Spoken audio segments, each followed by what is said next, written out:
Good. Welcome, everybody. If you're in the room, please come and take a seat here. Let me just say, for the benefit of the online audience who are joining now, and for the benefit of those who are in the room, you came back from lunch very promptly. So you are all winners. You are all winners in the room so far. So just carry that with you for the rest of the day, something to feel good about. And goodness knows there aren't that many as we look at the international news at the moment, are there? But I think this is a terrific panel because it cuts to the heart of the idea of how you build resilience in systems, and that's something that we're all very interested in. It also sets up a very interesting conundrum as to whether there is a dichotomy between growth and resilience, or whether the two things actually can work together and are inextricably linked in some sense. So let me introduce you to the panel, and then we'll kick off with the conversation here. Let me start on my right. Julia Klückner is with us, Member of Parliament for the Federal Assembly of Germany. Thank you for being here. We should introduce Saad Rahim, Chief Strategist and Global Head of Research at Trafigura here in Switzerland. Trafigura is a commodity trading business, as I'm sure many of you will know, so we're looking for some interesting perspective, particularly in that area, I think, security of supply and so forth. Naoko Ishii is Director of the Center for Global Commons at the University of Tokyo, Japan.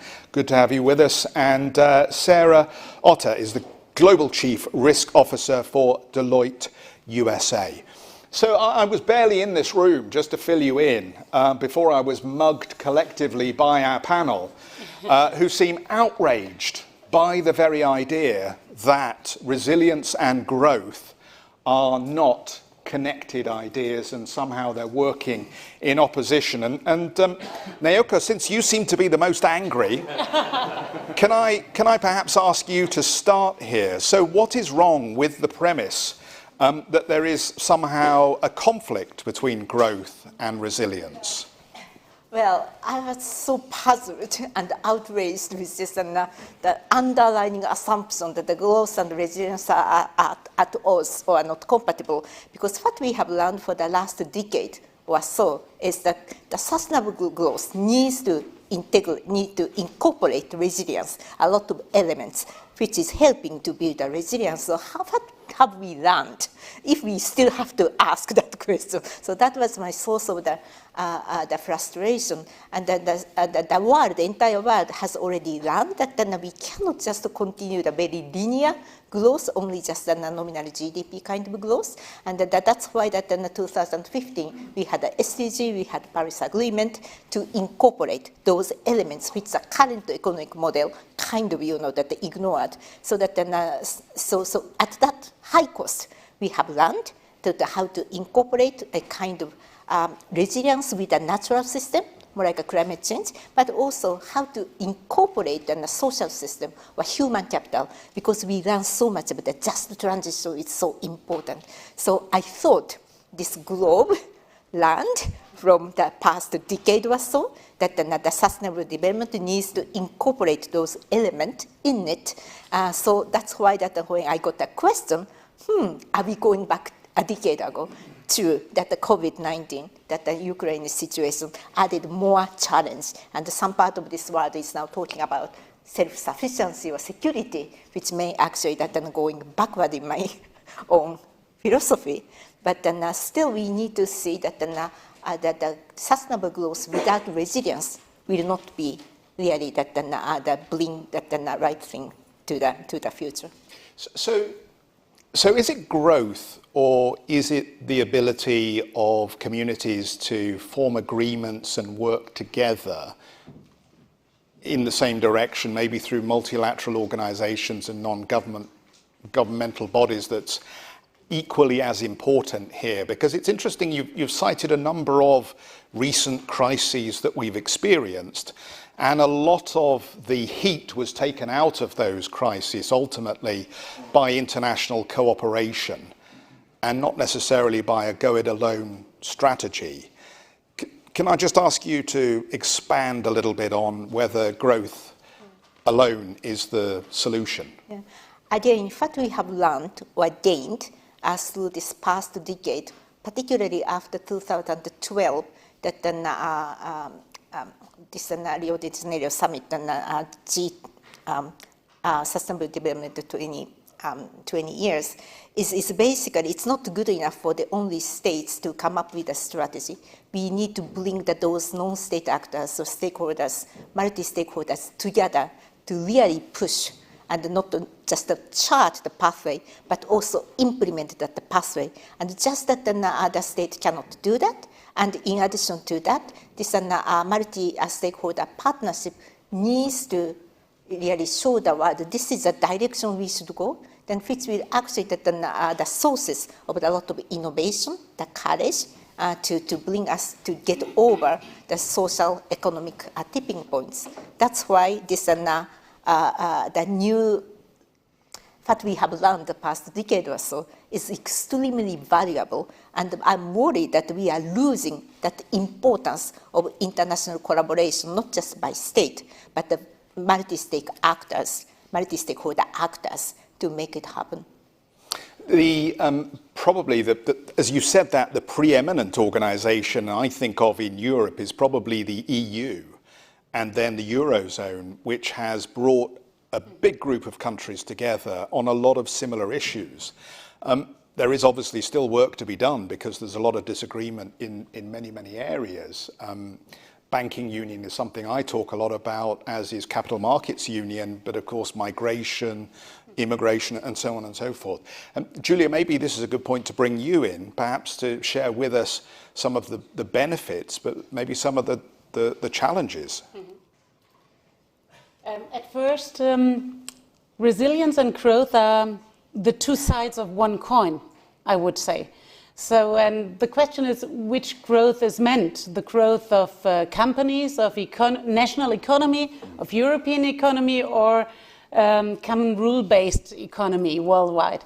So this is a definition question, of course. But to your question concerning the European Union, so we are 27 members, and really different members, and each nation has got his own interests, of course, but we have also common interests. I think the European Union, the Commission, did a really good work together with the member states in struggling with the coronavirus, for example. But we have also lessons learned from it, and I think the benefit is to learn from a crisis in order to implement it in the criteria or the instruments for a next crisis, in order to learn to reach the next step of cooperation. Second point is the debate in the European Union about migration, the debate about defense. Do we need a common defense force? Or is it really effective to maintain in each nation or member state a smaller military union? So I think we need more common defense strategy and defense financing, I would say, because 27 different military strategies are not really effective.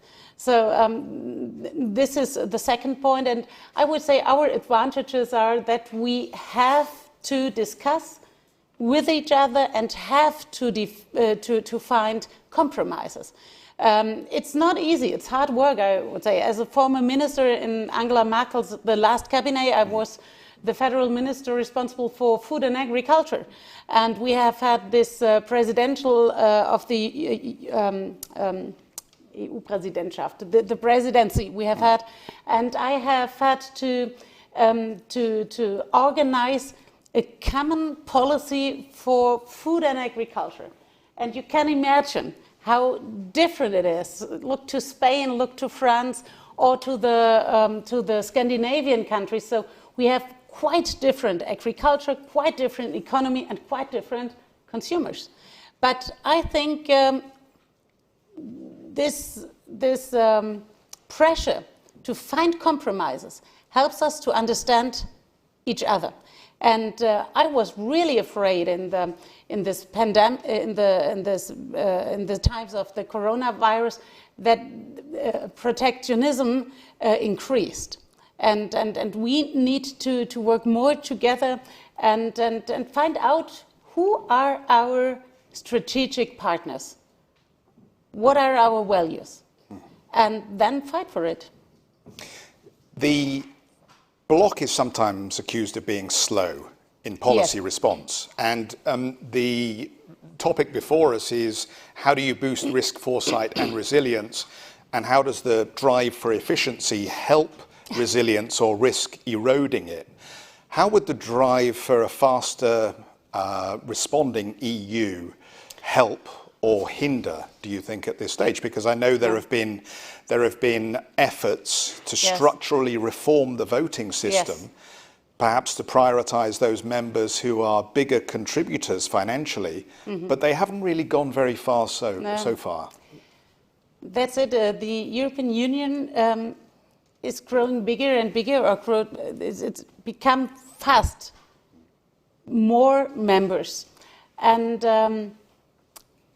the family is really big, and on the table there's sitting a lot of people or children or what name it, and they have their own wishes. And I think the Green Deal or the strategy Fit for 55, it's so, or to help or to support our industry in Europe. It's so complicated. I learned a lot about the Inflation Reduction Act in the United States. It's much easier. You describe the aim, you describe some tools, but companies and managers and they decide how to do it.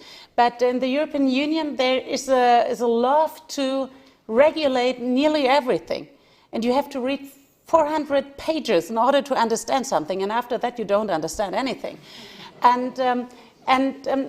Sometimes I think the regulations are made for people who are writing the regulations. It's the job descriptions, and we need we really need perhaps more pressure, or we need more alliance in the European Union. We were allied with Great Britain, for example. They paid a lot, we pay a lot, and there were common interests there. But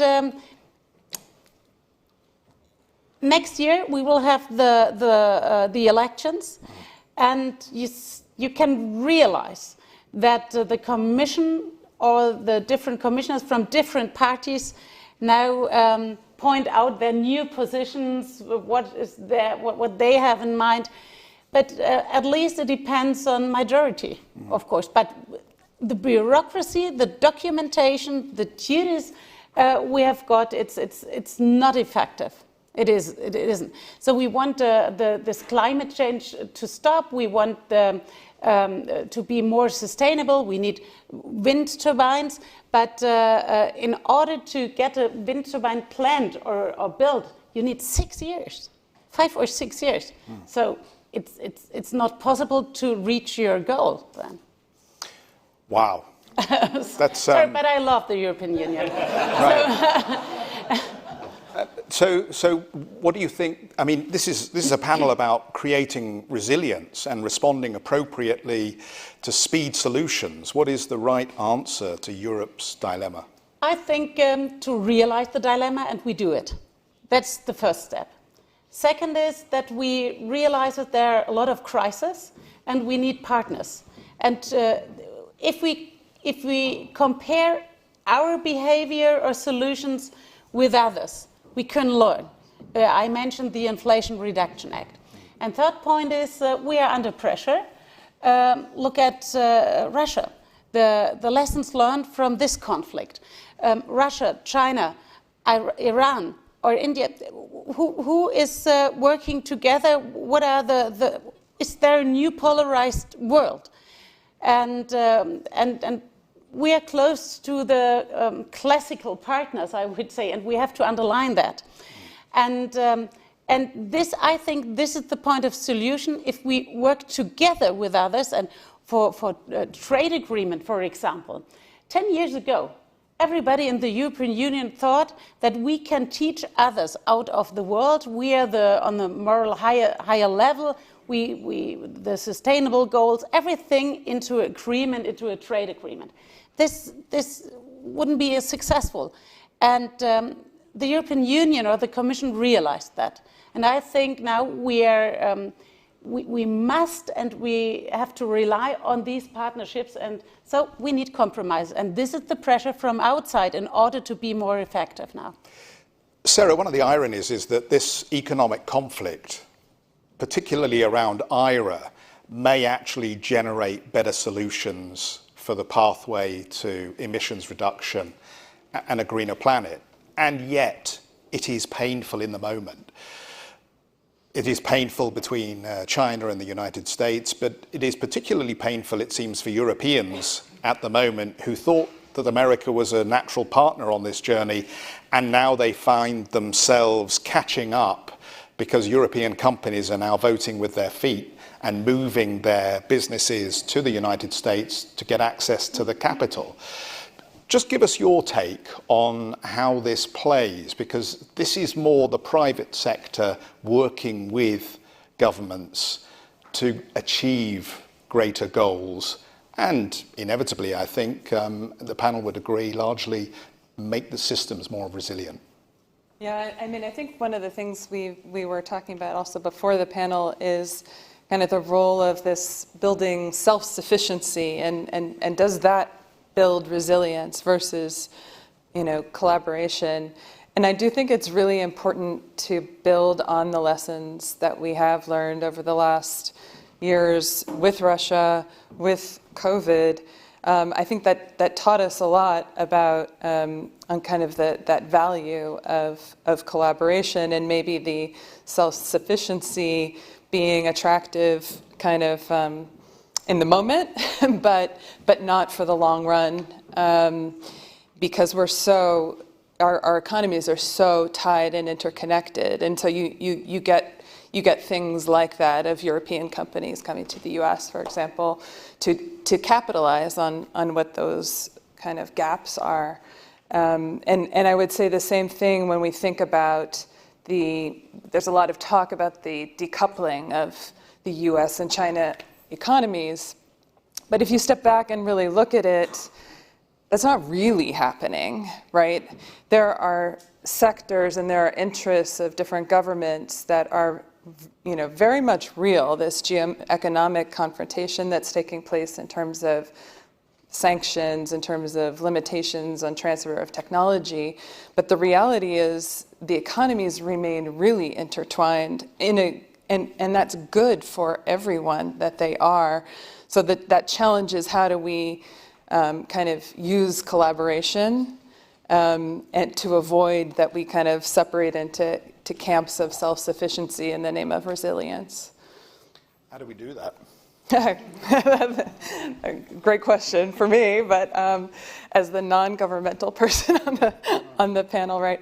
I mean, I do think business has a real role here to step up and work with governments around the world and kind of demonstrate that value that in terms of growth that business brings, and the risks to it should kind of camp separate into self-sufficient.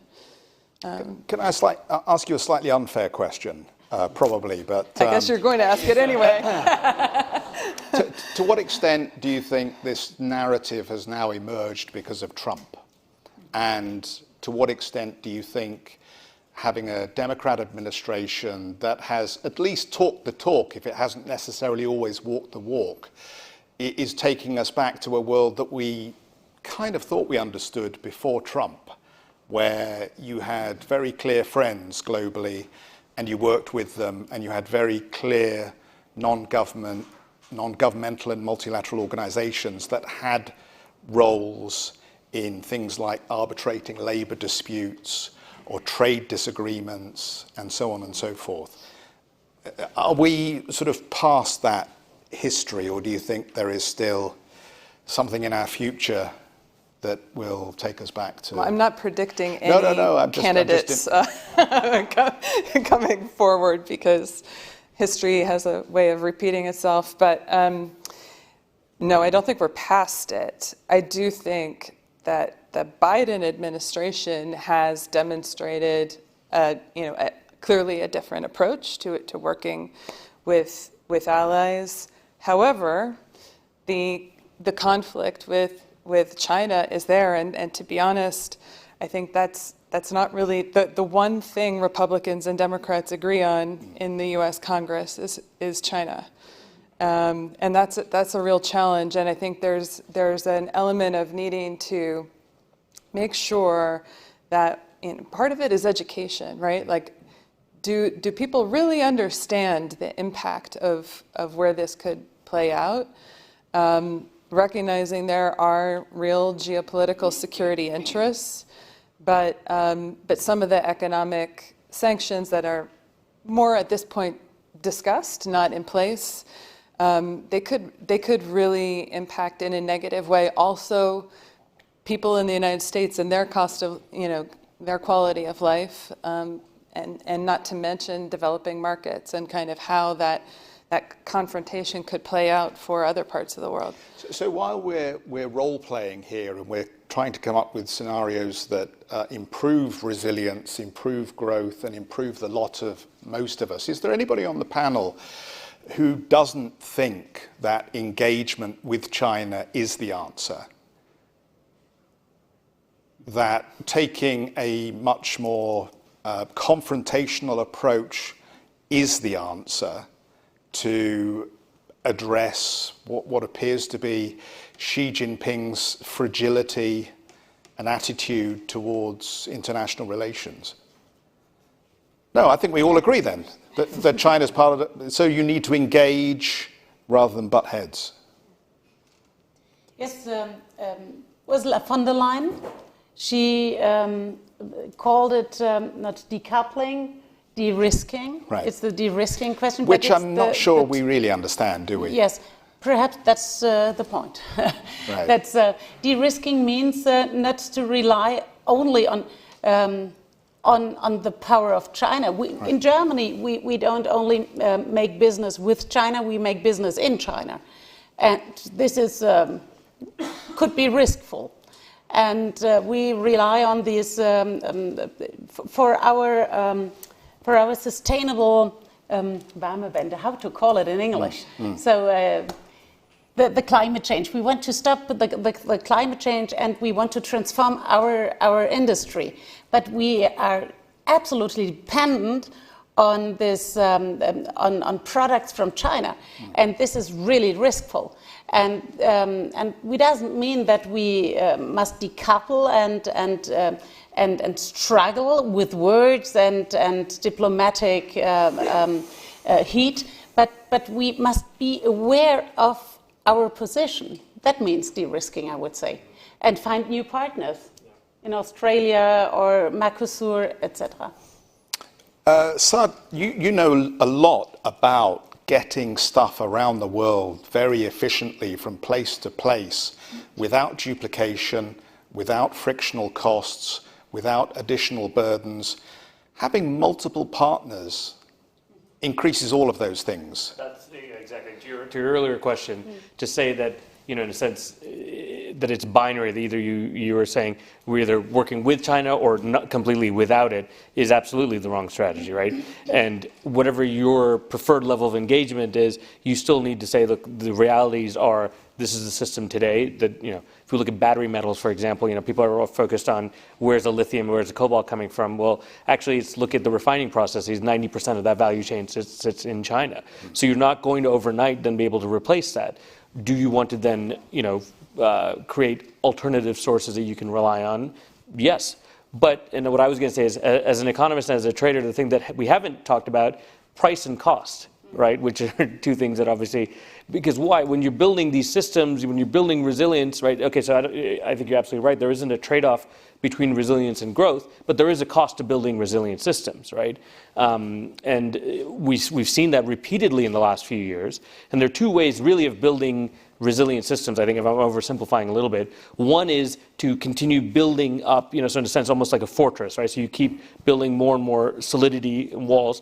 A little bit what you're bid with Russia on energy is, okay, we were going to put a lot of our eggs in this basket to try and make sure that that relationship is very solid. The other way to then is to build a flexible, responsive system, right? Which maybe they could have done if they said, look, we're going to invest in LNG export out of the US or wherever else, even though we don't need it today, but it creates more supply, creates more points that we can then rely on rather than a single point of failure, right?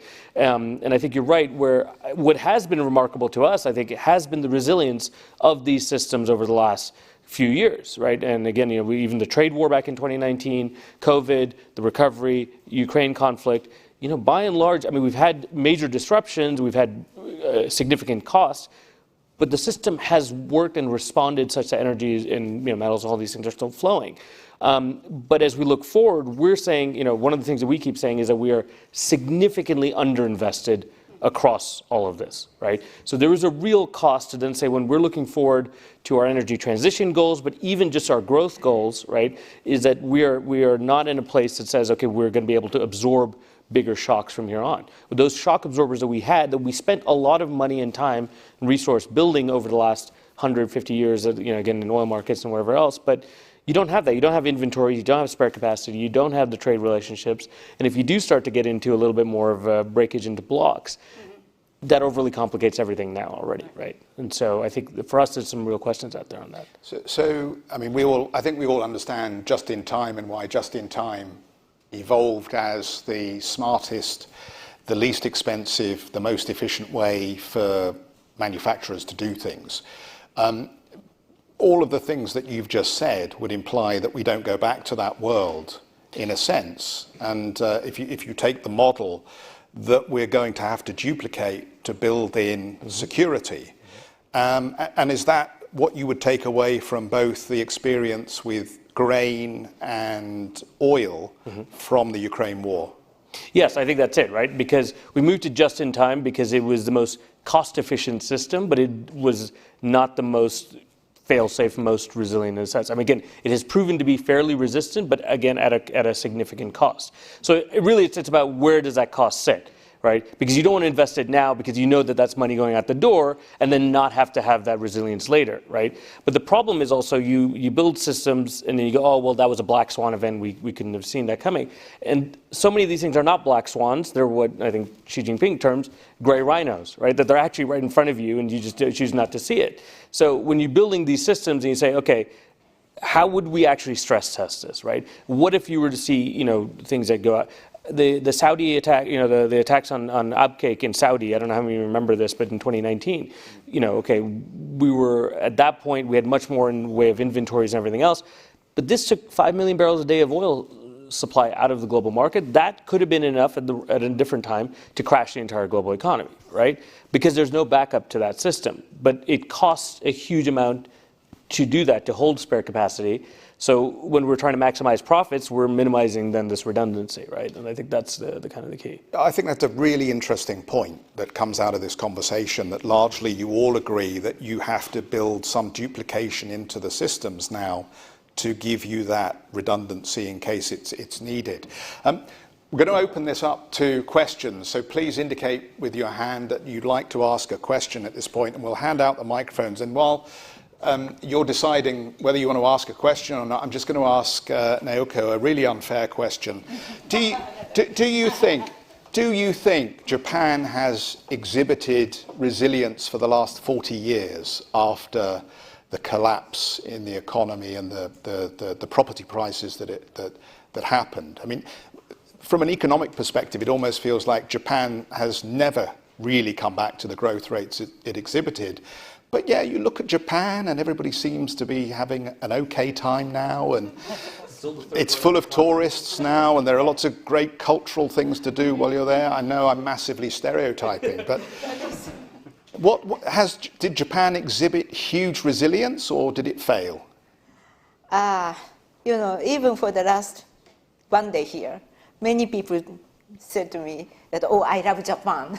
So that then apparently people do appreciate Japanese culture, then I'm being a tourist, and then so I acknowledge it. At the same time, being a Japanese, particularly for the last 50 years, and then knowing that how Japan is sinking gradually, and losing a lot of, influence or relevance in the global economy, I don't think that we manage to get the resilience in our system.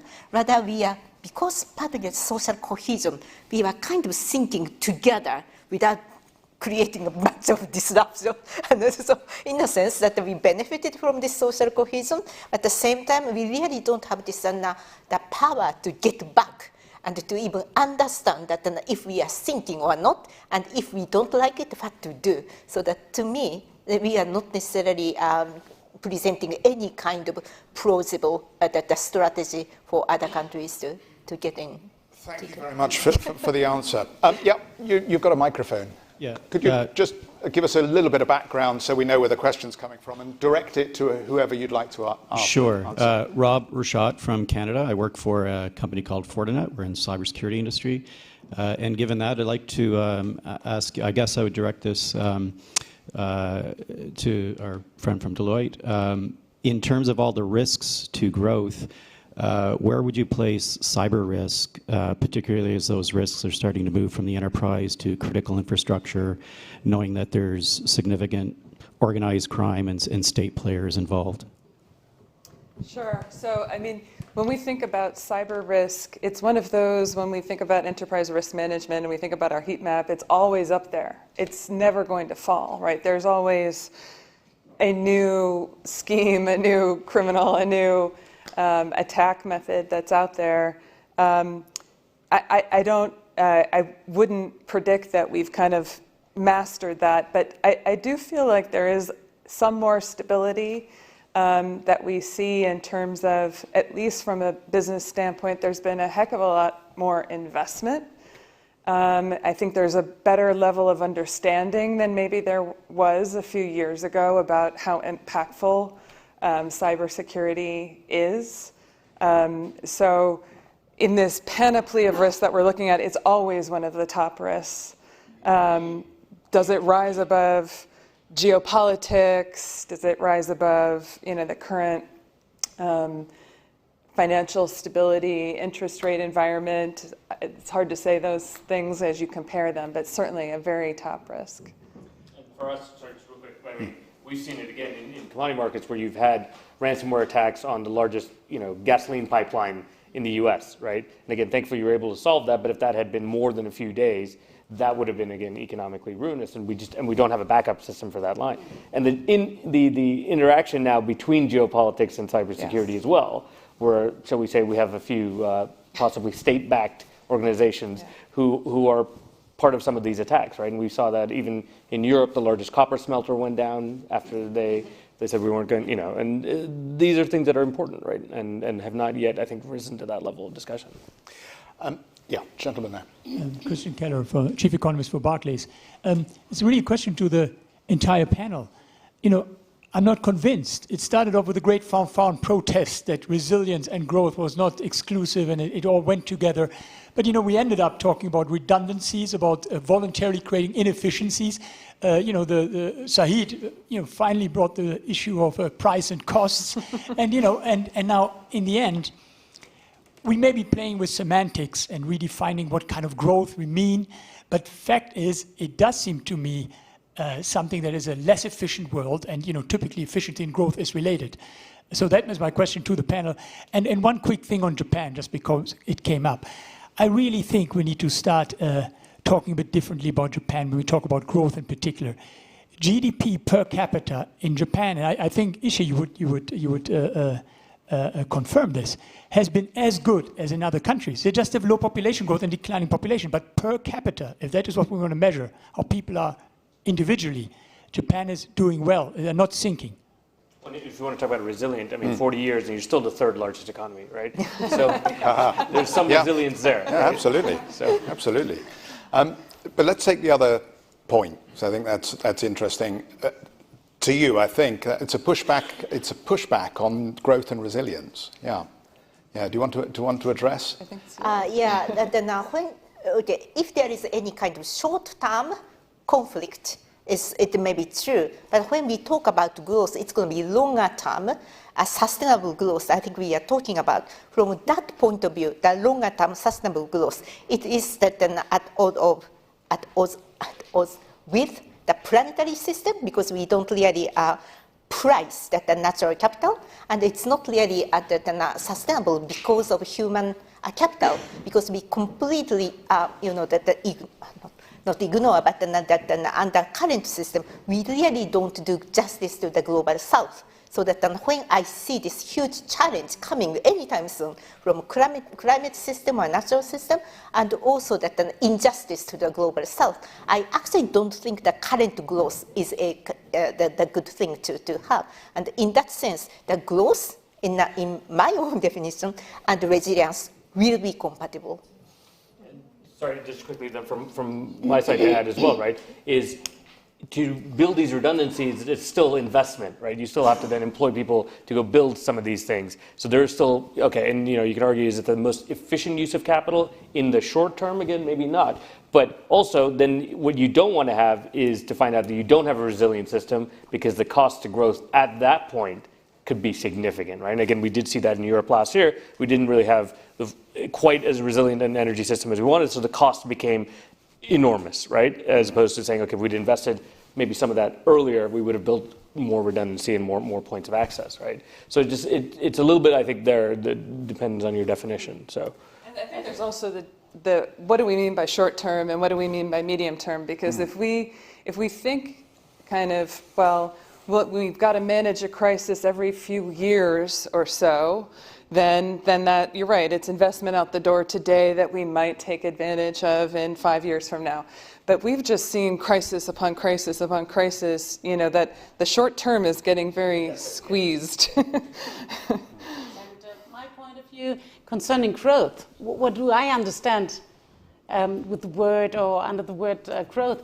It's not only a benefit for a few people or a few companies. I think growth means resilient needs a strong economy, I would say, in order to invent solutions or to make researches. And researches not only in one country, make researches together and find solutions. Second point is growth means well-being and welfare for people. Not only in the European Union, it means growth to become stronger and have not a same mindset. That's not possible. But a mindset concerning climate change, for example, and what sustainability means combined or included with growth. And then I think this makes us stronger in order to be more resilient, in order to be faster, for example, to invent vaccine or other things, or to finance the transformation. To finance it, we can describe all our aims or wishes. And in Germany, we have such an emotional, sometimes an ideological debate concerning climate change, concerning the energy sources, what could or should we use or not.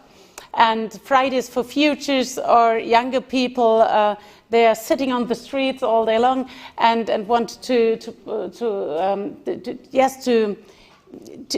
get into the discussions. So I think we must be realistic in order to describing our aims and goals, and has to point out how we can finance it on the long run and to be successful. And so I mentioned it at the beginning. I think that resilience and growth are two sides of the same coin. Any more questions? Let me, let's get you a microphone over here then, if we can. Good. We've got about 5 minutes left, so let's take the question and see where we are. Can you afford to be resilient without growth? Sorry? Can you afford to be resilient without growth? That's Gosh, now we're... They're a precursor. Oh, my goodness. Yes. In 5 minutes. But thank you. Would anybody like to take that one on quickly? No, I think we basically... Quickly. I don't think... No. No. Okay. No, yeah. Right. So there you go. I think that's all you're getting. That's all. Look, let me just finish with the final question here, because the most... In a globalized world now. The most... well, I guess it feels like the most immediate crisis we've seen recently to do with the financial system has been in the banks. And we all came through 2008 and we all thought, never again. We're never going to give those bankers any more money and let them bust the system again, right? And here we are, 2023, and we're suddenly giving the banks money. And we have institutions like the FDIC, which have overreached their rules of operation effectively to provide stability in the US banking system.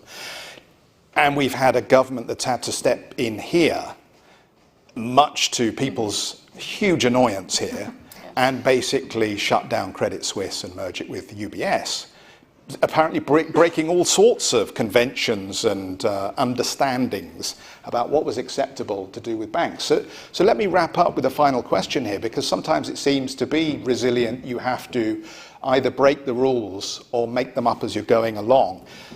In the case of this most recent financial plumbing problem, is everybody on this panel comfortable that it goes no further?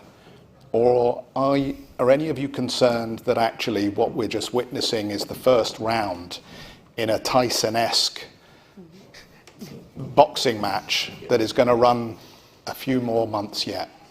I mean, I think that's who would like to take the question? I mean, for me, it's Buffett's famous quote where we don't know who's swimming naked till the tide goes out, and this is the tide going out. We don't know what the risks are. How many people knew what a CDO was in 2007? Even the bank CEOs didn't know what that was, right? So it wasn't until the stresses started to show up that you were able to say, oh, this is where the risks are. We were talking about this at lunch with some people, where it's the amount of leverage that is in the private side this time that is held is significant, right? And we don't know that until the mark-to-market actually happens. And that's when you will start to, I think, see some of these cracks emerge. So I'm not saying that this is a cascading financial crisis like 2008, but that there are stresses in the system that are probably not adequately looked after. But again, you could also argue that we are too afraid of passing costs on to consumers and to businesses to be able to actually take some of the medicine that is needed. Anybody else fancy a go? We never know which... right. Yeah, really. So politics, for example, has to react in the situation we are. And you can't predict what you try to predict, but if a situation occurs, you have to react, and then you have to decide what's worse or what's better. Not the best, but in this case. And I think, yes, we have a lot to do. It will never end. Yeah, I'm not sure if I feel reassured after, because it seems to me it's hard to create resilience against something you don't understand. Yeah. Yeah. And I'm not sure how many in the room, except maybe one or two of the bankers, maybe know how much is buried. Undoubtedly, in 2 or 3 years from now, we will look back and say, well, we perfectly well had all the information in front of us to know what all the risks were and exactly how long this would last and how this would unfold. But of course, in the moment, it's never that clear, right? Yeah. You get the last word. I think the question is that who is paying the price or the additional cost of this resilience? Actually, I think that the people, the business demand, that is at the end of the day, it is their benefit. The politicians, the policy makers, some of them government are quite short-sighted. At the end of the day, it's all us that who are paying for the lack of, the foresight. So I hope that you mentioned a little bit like the business can demand more. And I think that the business and the people, not only global north, by the way, also global south, should demand more about the system needs to incorporate the resilience and the entire system, the citizens should be ready to pay for that. And that's a great final message to end on, I think. So thank you very much to our panel for this very, very interesting conversation. Thank you. Thank you.